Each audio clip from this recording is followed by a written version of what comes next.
সবাই শুধু দাবি আর দাবি, শুধু এই দাবি আর দাবি। এতদিন ওকে ফাঁদ দিতে বিস্কুটি মানুষ কত সিবি সাবি দিত, কোনো ফাদিজ্ঞা টোস করি কোনো ভারে জানি। আর ফাদিজ্ঞা আটকাইলেও যদি কোন রকম চিন্তা করতে দেয়, ফাঁদ ধরবার আগে রোম স্প্রে মারি দিছে, মাগো কোনো গন্ধ সরেনি। কতজনের দাবি দাওয়া লই যায়।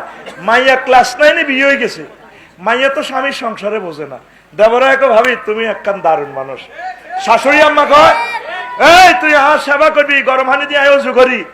শ্বশুরে কত তোর হরির খানা ভালো লাগে না, ইতি কিতা রান্ধে, ইতি বুড়ো হয়ে গেছে, এদের মুখের ব্যবহার খারাপ। ননদারা কয় বহুত শখ করে তোমার বিয়ে করেছি, ভাবি তুমি কিন্তু ঠিক ভাবে চলবা। জামাইয়া কয় তুই আরো 9 মাসের ভিতরে একটা ফ্রিঞ্চের মতো হোলা দিবি।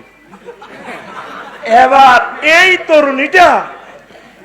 তরুণীটা কয়, আরে মাবুদ কোন ইয়াজুজ মাহাজুজের দেশে আইলাম। আরে আর মা বাতরান্দি খাওয়াইতো, ফড়ার টেবিলে আনে আরাম আমারে খানা খাওয়াইতো। আব্বুল আকসাম থেকে এসে আমারে বলতো, মামুনি কেমন আছো? স্কুলের শিক্ষকেরা আমারে এত আদর করতো, বান্ধবীরা আদর করতো, আমার প্রিয় বোনেরা ভাইয়ারা কত আদর করতো। আজ কোন ডাকাতের সংসারে করিয়ে। তাইলে একটা বুড়ো মানুষ, তিনি এখন রেস্ট করার সময়। ডক্টর ইউনূস সাহেব, আমি তার ছবিটার দিকে চাইলে মায়া লাগে। এই তার দেখবেন গলার এদিক দিয়ে ঝুলানো, মানে বার্ধক্য 100% চলে আসছে। এই মানুষটা এখন রেস্ট করার কথা। ছাত্র জনতা ভালোবেসে ওনার কাঁধে দায়িত্বটা দিছে। তাহলে যেখানে হাজার হাজার মানুষের কাজ, এরা এই 15-20 জন উপদেষ্টারা কতটুকু করবে? আপনারা যদি তাদেরকে সহযোগিতা না করেন, তাদের জন্য যদি দোয়া না করেন, দেশটা ডেভেলপ হবে। আল্লাহ রসুল এটাই শিখেছে, ফাস্তাবিকুল খায়রাত তাআওয়ানু আলাল বিররি ওয়াত তাকওয়া। আল্লাহ রসুল বলছে তোমরা ভালো কাজে সহযোগিতা করো, খারাপ কাজ থেকে মানুষকে অসহযোগিতা করো, বিরত রাখো। আয়াতে কারিমা তো আল্লাহ বলছে তাআওয়ানু আলাল বিররি ওয়াত তাকওয়া ফাস্তাবিকুল খায়রাত। আপনারা আর কিছু না পারেন, বুড়া মানুষেরা, আপনারা তাদের জন্য দোয়া করবেন। সুন্দর একটি রাষ্ট্র যদি না থাকে, আমাদের অস্তিত্ব থাকবে না। এই 16 বছর তো বুঝছেন স্বাধীনতা কারে কয়, ঠিক কিনা? ফিলিস্তিন কারে কয়? উপরে দিয়ে সাইনবোর্ড বাংলাদেশ। ফিলিস্তিনের চেয়েও আমরা কষ্টে ছিলাম, ফিলিস্তিনের চেয়ে কষ্টে ছিলাম।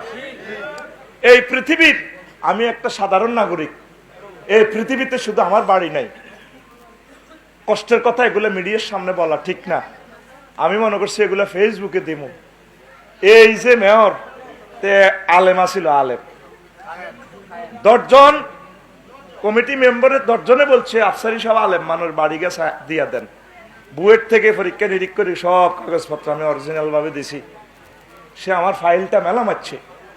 আজ আমার 54টা কিতাবের ফান্ডুলিফিও নাই, বাড়া বাড়ি, আজকে এই বাড়িতে, কালকে এই বাড়িতে, কত কষ্ট। আজ পৃথিবীতে আমি ফিলিস্তিনের মতো আমার বাড়ি নাই। এই 5 আগস্টের আগেও আমি একদিন যাই তার বাড়ির দিকে, ফিরে আত্মদি হজ থেকে আসি, মুনাজাত দিছি, আল্লাহ তুমি তার বিচার করো আল্লাহ।